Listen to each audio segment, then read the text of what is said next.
Tara Brown and the Swinging London Colour Revolution by Vic Janum, Chapter 6, Part 1. It was the fall of 1962.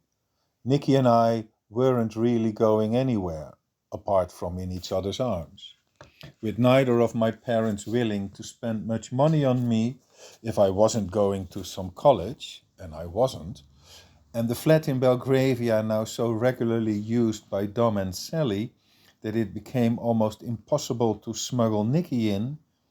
We were couch crashing with friends, looking out for a cheap place we could afford with Nicky's meager earnings and whatever I managed to lay my hands on. We spent a lot of time outdoors, not wanting to strain our friendships too much.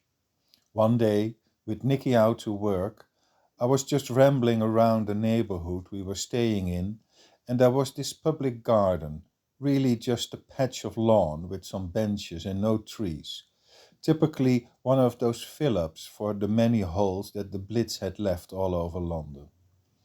Some of these grew out into decent little gardens that still exist. Others never really got going and were given a new destination at some point in time.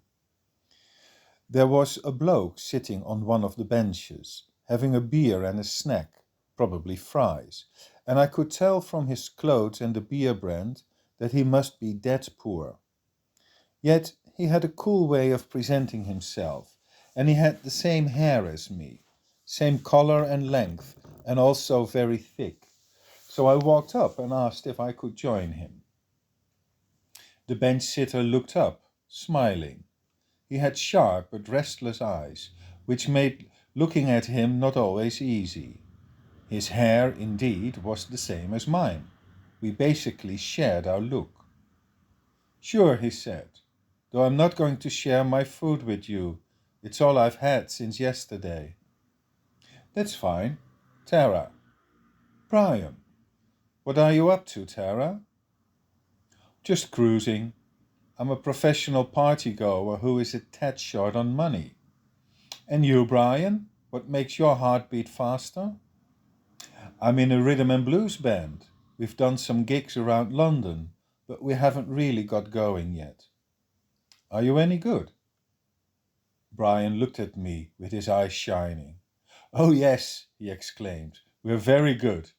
It's just that the scene isn't digging us.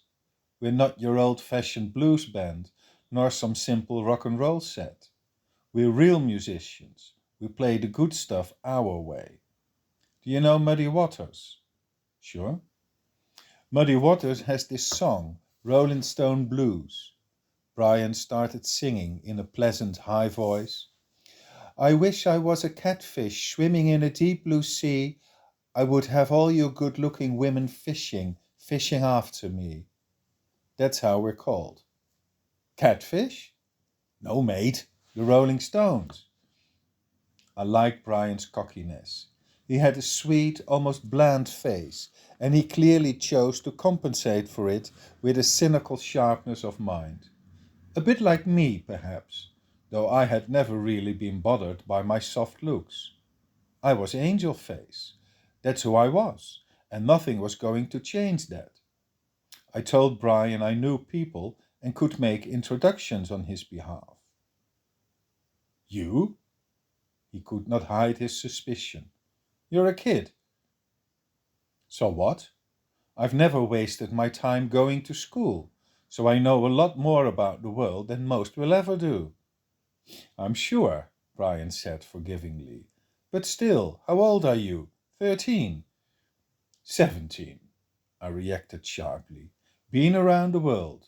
Paris, New York, Italy. Well, well, you look so much younger. As if you are that old. There was silence, and then Brian's voice came softly. I too have difficulty convincing people I know so much more than they read in my face. Welcome to the club. We both laughed and I presented cigarettes. Mentholated? That's how I like my smokes. Brian accepted reluctantly. So tell me about your band. It must have been the mood we felt coming into being, because Brian accepted my request without asking, and for the next half hour told me how he had been playing for almost a year now with two blokes from Dartford, a singer and a guitarist. They'd had difficulty finding the right rhythm section. People were either worthless or walking away. It's hard, to find a professional musician who is willing to give up his income for a crazy adventure, he commented. But we, the three of us, we know we've got the right sound and are convinced we're going to make it. It had begun snowing ever so slightly, and then a bit more forcefully. I told Brian I had to go, as Nicky was coming home from work soon, and I had promised to fix her a meal. See you around then? Yeah, we sometimes play at the jazz club in Ealing. See if you can catch us there. I will. Rolling Stones, right?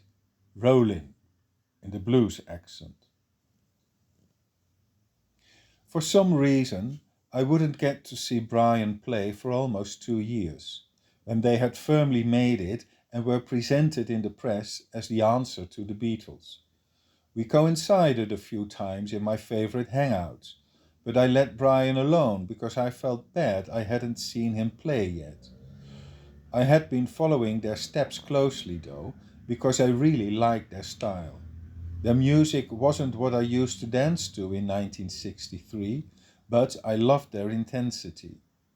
The way Keith Richards and Brian Jones played their instruments and Jagger's singing, it was made in such a way as to believe in their honest intentions. The Beatles had it too.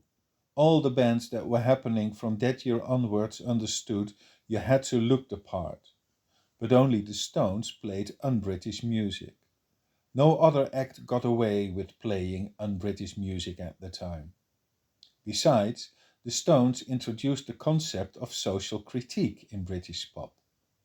That was mostly the work of Mick Jagger for sure, who cleverly picked a handful of covers that few people had heard of to get the band going, and then went on to write quite intellectual observations of modern life, nothing like the still girlish wordplays of the Beatles. The Stones opened the door for interesting lyrics in English pop. The Animals and the Kinks were early profiteers, and then everyone else just followed. That must have been an amazing responsibility for Jagger to carry.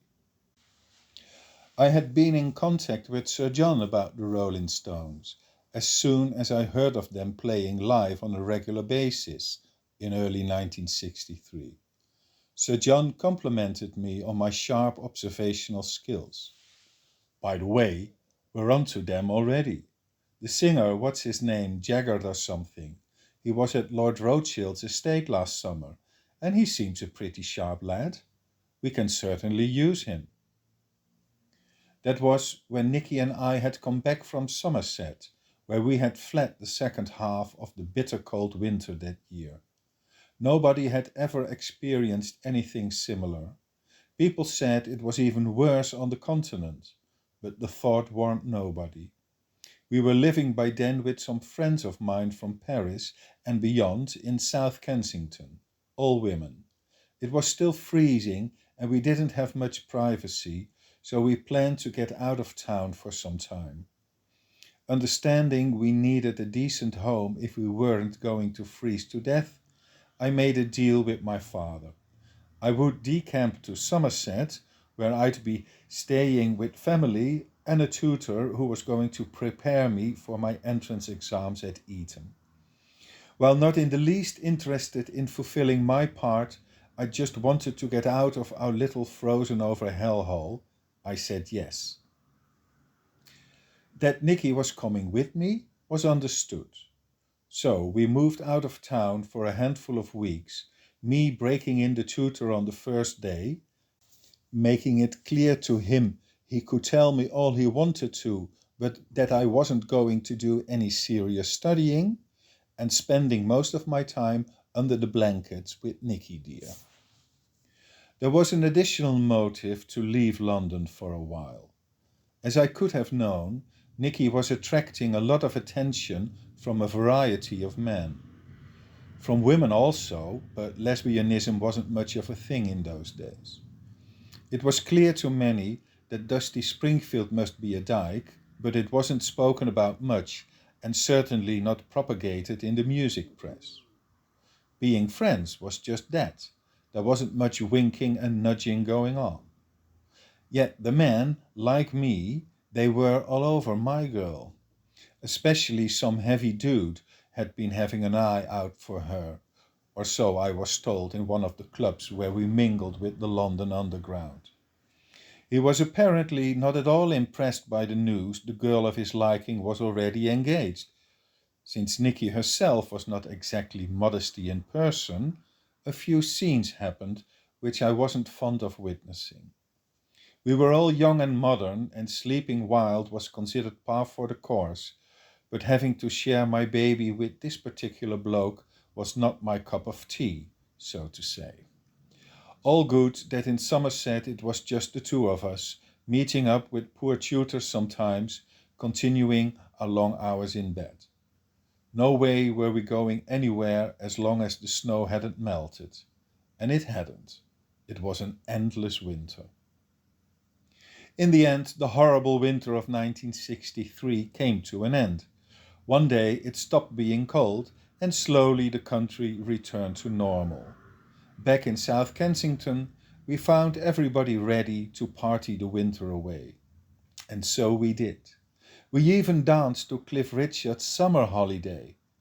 Can you imagine how desperate we were?